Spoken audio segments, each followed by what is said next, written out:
Para intel mencari Suho sampai ke asrama. Yungro menyadari ada seseorang dengan luka tembak tergeletak di kamarnya. Ternyata itu adalah Suho. Yungro yang masih kaget berusaha menyadarkan Suho. Lalu tidak lama, Hyeryong, Jongmin, dan Solhi tiba. Awalnya, Hyeryong dan Solhi mau melaporkan Suho pada direktur asrama. Tapi diyakinkan oleh Jongmin dan Yungro bahwa Suho bukanlah mata-mata. Jongmin dan Yungro mengira Suho adalah mahasiswa pengunjuk rasa.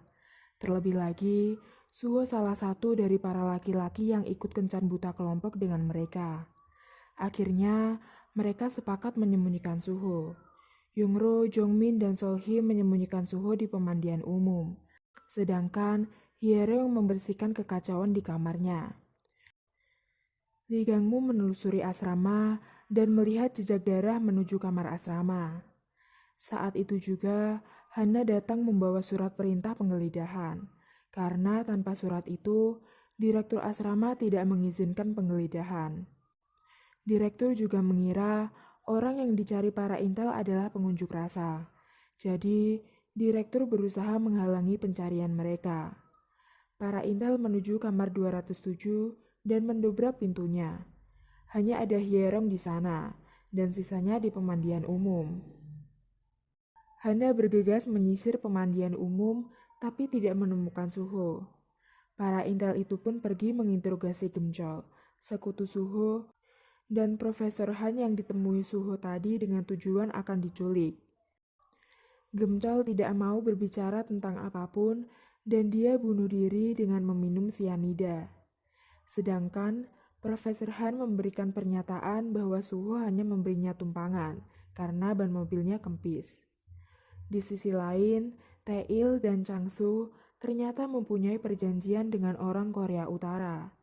Mereka bekerja sama menjalankan operasi Pinex.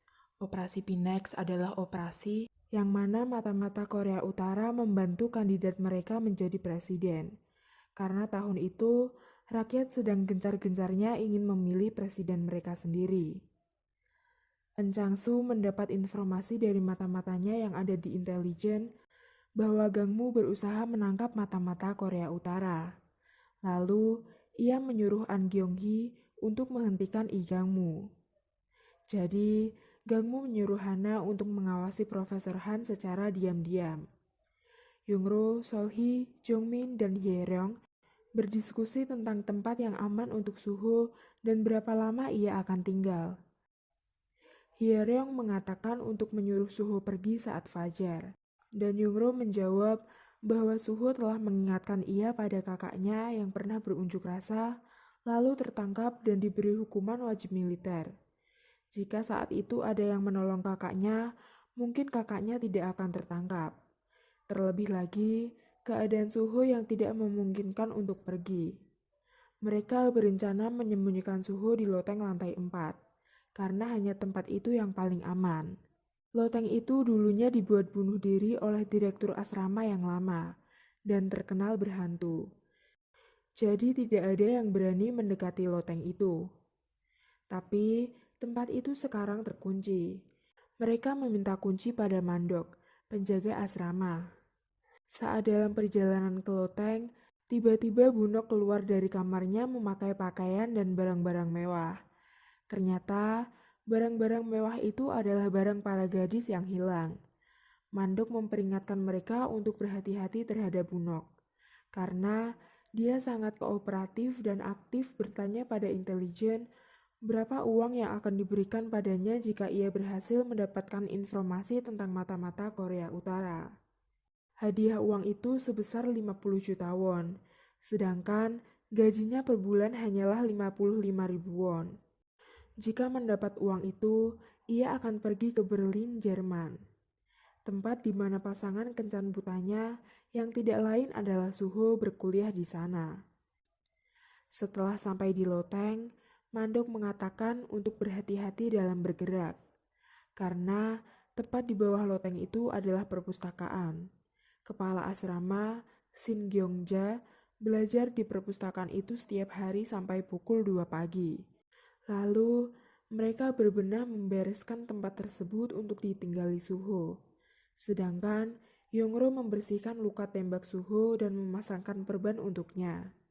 Keesokan harinya, Bunok melapor pada direktur asrama bahwa tidak ada yang aneh kemarin. Tapi, direktur menanyakan tentang kamar 207. Direktur mencurigai kamar itu karena ia melihat sisa darah kemarin malam di sana. Sementara itu, Yongro yang biasanya bangun siang, tiba-tiba bangun di pagi hari mengambil sarapan untuk Suho. Bahkan dia membawa ransel. Yongro dan Solhi mengambil sarapan 2 kali dengan berganti pakaian dan memakai kacamata untuk menyamar sebagai siswa lain. Salah satu ibu kantin menyadarinya, tapi tetap membiarkan mereka. Yongro dan Solhi menyiapkan barang-barang yang mungkin dibutuhkan Suho. Bahkan mereka mengambil tremos milik Hyeryong. Setelah itu, Yongro pergi mencuci muka, lalu memberi sarapan dan barang-barang tadi untuk Suho. Yongro dan Suho membuat kode. Jika ada 5 ketukan di pintu, maka itu adalah Yongro. Suho meminta tolong pada Yongro untuk membelikannya baterai, karena Suho menemukan radio di sana dan ingin mendengarkannya, juga koran untuk mengetahui kabar teman-temannya. Suho memakan sarapannya dan menceritakan bahwa dia juga mempunyai adik perempuan yang omelannya seperti Yongro. Karena dari tadi Yongro terus menyuruhnya makan. Yongro menyuruh Suho membalas budi dengan menari, menyanyi, atau sesuatu yang Suho sukai. Tapi tidak ada satupun yang Suho sukai. Jadi, Yongro menyuruhnya mempelajari hal-hal tersebut daripada berunjuk rasa. Malam harinya, Suho berhasil memperbaiki radio, tapi suaranya tidak terdengar jelas. Keesokan harinya, istri Namtail, Cho Song Sim, berulang tahun. Istri para politikus berkunjung dan memberi hadiah untuknya. Cho Song Sim juga memberi hadiah pada para tamunya berupa sebuah pisau dengan aksara Mandarin yang artinya ketulusan. Ia memilih kata ketulusan sebagai ukiran di pisau karena para istri sudah melayani suaminya dengan tulus dan karena namanya sendiri berarti ketulusan. Sementara itu, suaminya, Namtail, memeriksakan darahnya pada dokter yang tidak lain adalah selingkuhannya. Selingkuhannya itu memberi Tail cincin dan menyuruh Tail mampir ke rumah terlebih dahulu sebelum berangkat ke Beijing. Karena hari ini ulang tahun istrinya. Di sisi lain, Bunok menyuruh Yongro berhati-hati karena direktur mencurigai kamarnya. Saat malam, Yongro membersihkan luka Suho lagi dan mengomelinya untuk berhenti berunjuk rasa karena ia berpendidikan. Lalu, Yongro bertanya apakah kalung yang dipakai Suho adalah pemberian dari seorang wanita, dan Suho menjawab iya. Yongro salah paham dengan itu dan bergegas pergi dengan dalih akan mengerjakan tugas laporannya. Padahal, wanita yang dimaksud Suho adalah adiknya sendiri. Karena kesalahpahamannya itu, keesokan harinya Yongro agak malas memberi sarapan pada Suho. Saat memberikan makanan tersebut, ia tidak masuk loteng dan berbincang dengan Suho. Setelah itu, Suho tidak sengaja jatuh dari kursi, membuat semua orang di perpustakaan ketakutan karena mereka kira itu adalah hantu. Menjelang siang, kakak Yongro, Yong-u, mengunjunginya di asrama. Sebenarnya, laki-laki tidak boleh masuk asrama, tapi Yong-u menggunakan pengaruhnya untuk masuk. Suho melihat Yongro dan kakaknya dari jendela loteng. Malamnya, Yongro membersihkan luka Suho lagi dan Suho menanyakan apakah tadi kakaknya. Yongro menjawab iya. Bagi Yongro, kakaknya adalah satu-satunya yang paling berharga di dunia. Begitu juga dengan Suho, adiknya yang bernama Suhi adalah yang paling berharga. Dari sinilah Yongro tahu bahwa kalung merpati Suho merupakan pemberian dari adiknya. Dan dari sini juga Yongro tahu bahwa nama lelaki yang ia sembunyikan selama ini adalah Lim Suho. Saat Yongro hendak pergi, ia tidak sengaja menyenggol gelas dan tumpah di atas handuk.